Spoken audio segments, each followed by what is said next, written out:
If you want to be successful at anything in life, never leave the sight of setting a goal without doing something that commits you to fulfillment. If you get, like, you're in state, right, when you do something. While you're in state, that's the time to commit yourself to something that makes you follow through. How many know what I'm talking about here? Say I.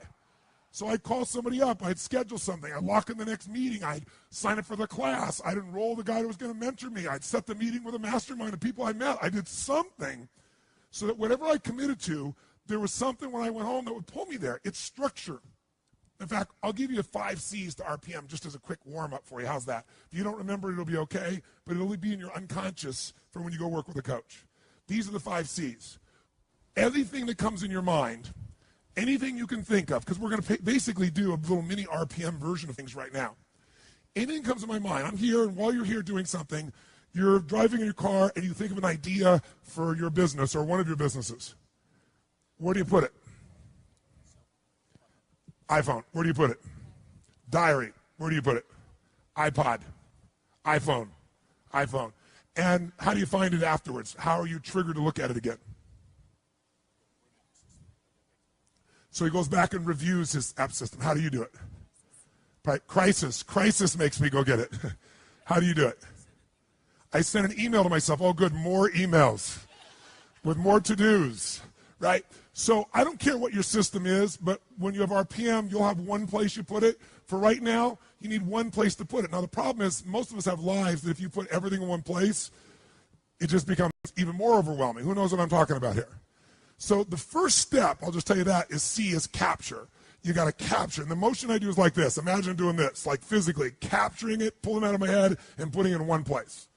I don't care what your one place, it's got to be one place. Now, ideally, in that one place, you'd have some categories so you don't throw everything on one giant list. Does that make sense?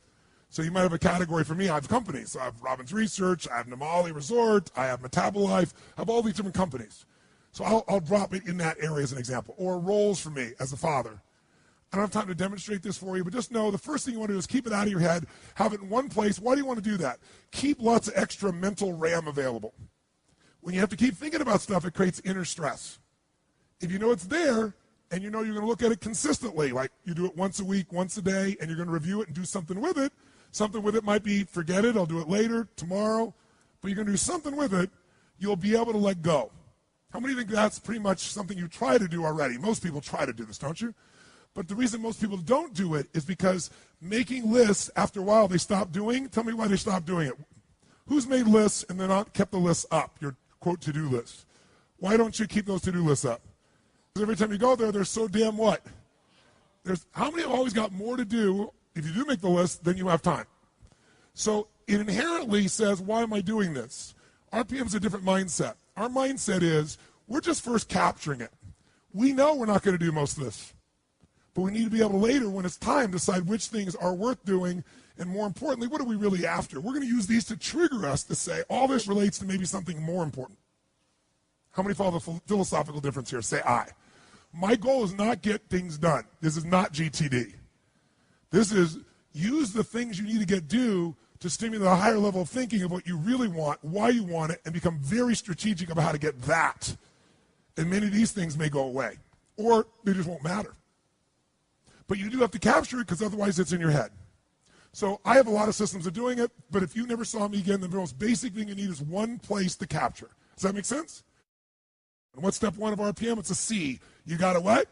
Capture, which means get it out of your head, put it one place. Second thing, you got to make sense of all this crap.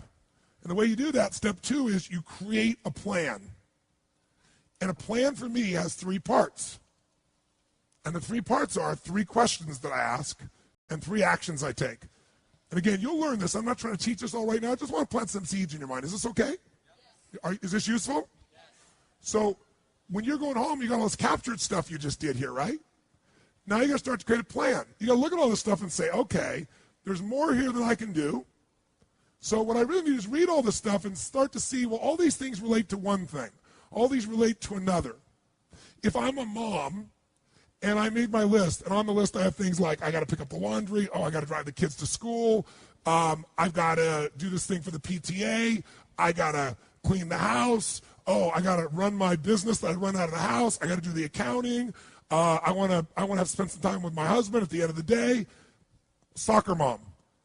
Totally stressed out. But if I write all those things down and get them out of my head, and when I write them all down, I then start to put them together and go, you know, this, and this all relates to my kids. This all relates to the house being great. This, and this all relates to my business. And this is about my personal life being rich and happy. I'm able to do something really nice. I'm able to go from this, which is what your capture list looks like.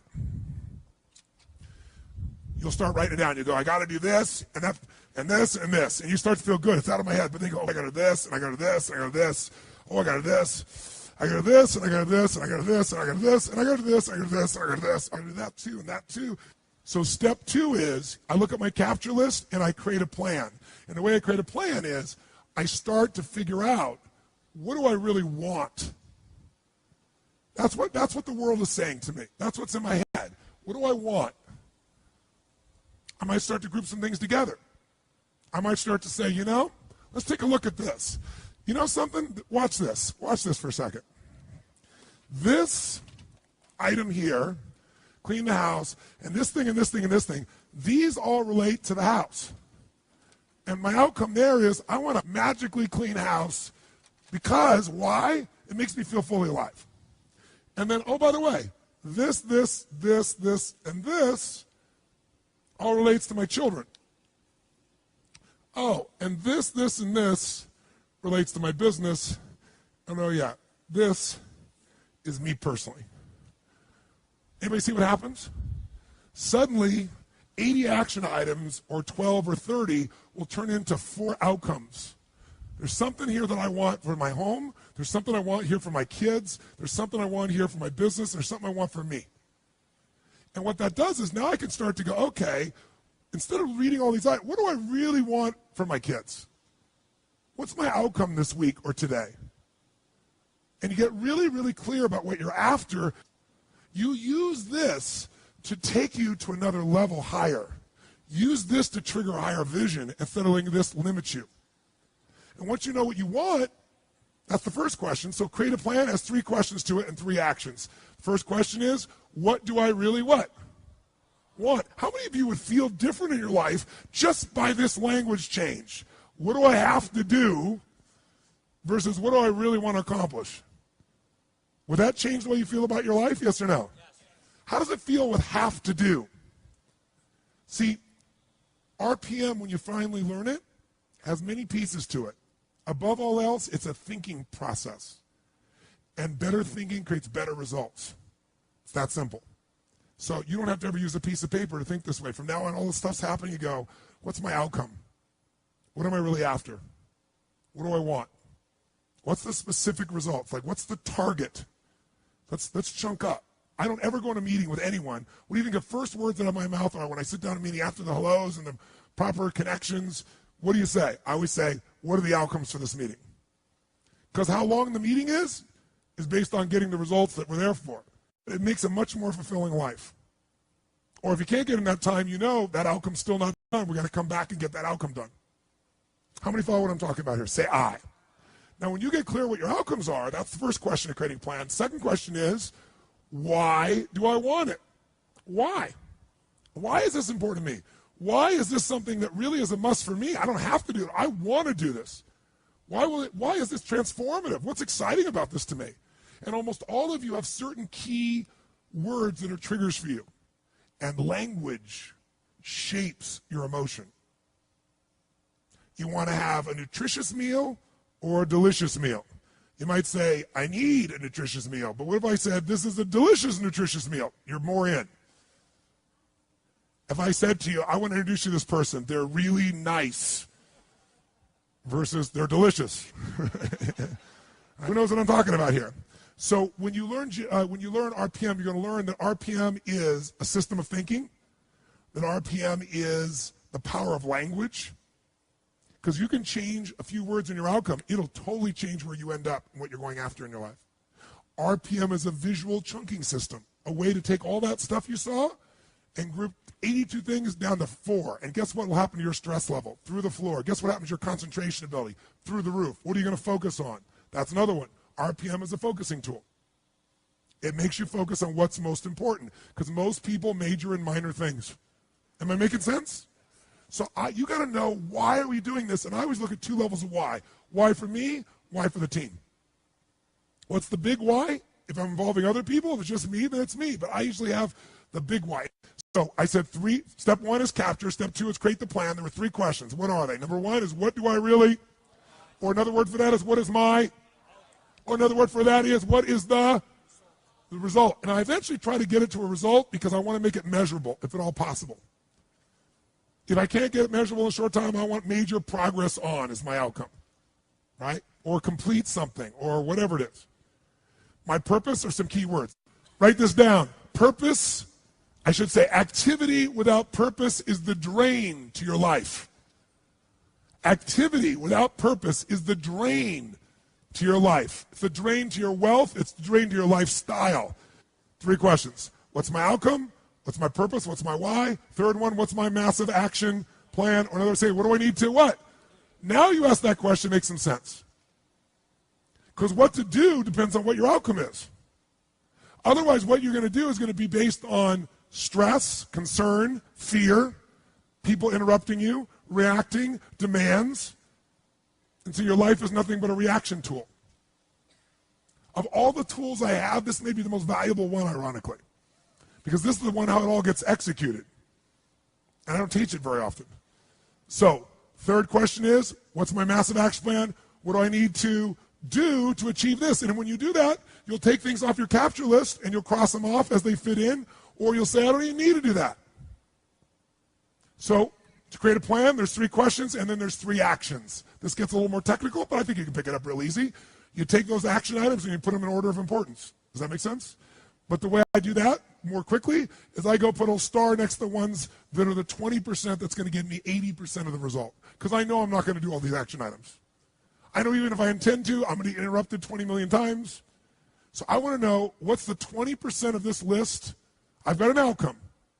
I got a purpose. And on this little block, the center of the target is the outcome. I see the purpose with all the juicy words. Why I'm doing this? Now I got this list of 7, 8, 9, 10, 12 things, action items. They're all related to kids, that kid outcome. I'm not going to do all those today. Which are the 20% that make the biggest difference? I star those. And guess what else I do? I figure out what's the 20%, what I call it, what are the must items. My musts are the 20% that are going to make 80% of the difference. That way, every day I can still succeed. That's why I still do my lists and most people don't. Because I don't do lists. I come up with outcomes and purposes, and I got lists within them, and they're highly prioritized with what matters. And later on, if I want to come back and do more, great. So, 3 questions, 3 actions. The actions are, star the things that are musts. 2, establish the real time. The real time is I go minimum to maximum. On each of those items, I go, how long is this really going to take? Why is that important? Because most of you overwhelm yourself and say, this will be, I just had a meeting with my team the other day, and I said, how long is this going to take? And somebody said, that'll probably take us 10 weeks. I said, okay, let's sit down and do it. Let's sit down and lay out where that 10 weeks is going to come from. And we're all done. It was about 7 hours worth of work. Because we all overestimate when it's in our what? In our head. You sit down, look at each item, and you look at the 20%, and you mark, okay, 20 to 25 minutes, 30 to 40 minutes. And by the way, at the end of the day, what do I look at? What are my start items? What's the minimum time necessary to get that result? That's what I go do. Same thing with my week. So, 3 questions. I create a visual block where this separates from everything else. Below it, I'll spin a space, and I'll create another block. When you learn RPM, you'll see that visually. I don't think I want to throw up for you right now. But basically, in the center of my page, I see the target of what I'm after. I write my result. To the right, I write my juice. Purpose. To the left, I put my action list. Put in order of importance. Boom. Asterisk. Boom. Minimum must time. I'm ready to rock and roll. Here's the third one. Leverage. Leverage is critical. You know how I get so much done? Because I don't just get it done. I know the outcome. I know the purpose. And I look for leverage. Leverage is different than delegation. What's the problem with delegation? Delegation is you have all that needs to be done, so you give it to someone else, and you tell them what needs to be done, and when they don't do it, you're pissed off. Leverage says, I can move the biggest boulder in the world with a little bit of effort if I get something I can do it with, but I'm still part of it. So leverage is, if I'm going to leverage something here with Tom, I'm going to make sure Tom understands the what? The outcome. I want to make sure Tom understands the purpose, the why, and the action. But I might say to Tom, if you can get this done without this action or better action, go for it, baby. And I want to talk to you on this date, and we got to promise him we're going to check in before it's needed. So there's no surprises. And if you're having problems, Tom, come back to me because we're partners on this. That I call leverage, different than delegation. Who sees the difference here? Say I.